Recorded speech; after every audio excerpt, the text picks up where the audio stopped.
Selon vous, est-ce qu'il est coupable? Généralement, je réponds pas à cette question-là et on devrait tous faire attention à qui on pose la question. Parlons de pourquoi. Déterminer la vérité d'exactement qu'est-ce qui s'est passé dans une situation complexe, c'est quelque chose qui est très difficile à faire, même dans les meilleures conditions. Et même si, évidemment, c'est pas parfait, un procès, c'est un rassemblage de procédures qui ont été développées pendant des centaines d'années pour arriver à la meilleure façon possible de le faire. Un juge et des fois un jury vont passer des jours, des semaines, des fois des mois à regarder toute l'information disponible de la meilleure façon qu'ils peuvent. Ils ont l'aide de règles, d'experts et de professionnels pour s'assurer que juste la meilleure information se rende à eux. Et chaque côté a la chance d'examiner et de questionner tous les éléments de preuve qui sont apportés par l'autre côté et ils ont tout intérêt à le faire. Et après avoir fait tout ce travail-là, ils vont délibérer et arriver à la meilleure détermination de la vérité qu'ils peuvent. Maintenant, comparez ça à vous et moi. On peut prendre le temps de s'informer, c'est sûr, lire les décisions des tribunaux, ce qui a été rapporté par les médias, etc.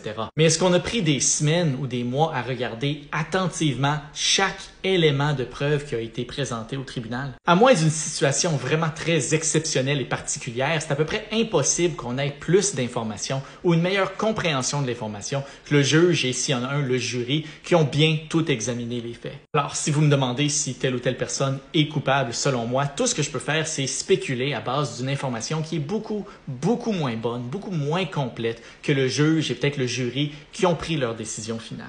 Est-ce que ça veut dire que c'est impossible qu'un juge et un jury fassent une erreur? Non, évidemment. Mais les chances que moi je fasse une erreur, avec mon appréciation très limitée de l'information qui a été présentée au tribunal, est tellement plus grande que les chances que les tribunaux fassent une erreur, que si vous ne faites pas confiance au tribunal, vous devriez certainement pas faire confiance à ma spéculation non plus. Là, bon, je parle de moi, mais évidemment, c'est le cas pour n'importe qui exprime une opinion sur un cas qui est présentement devant un tribunal ou qui est passé devant un tribunal. Alors, si quelqu'un veut offrir son opinion, c'est correct, mais demandez-vous toujours, qu'est-ce qui fait que cette personne-là pense avoir une meilleure information ou plus d'informations que ce qui a été présenté pendant des jours, des semaines ou des mois devant un tribunal?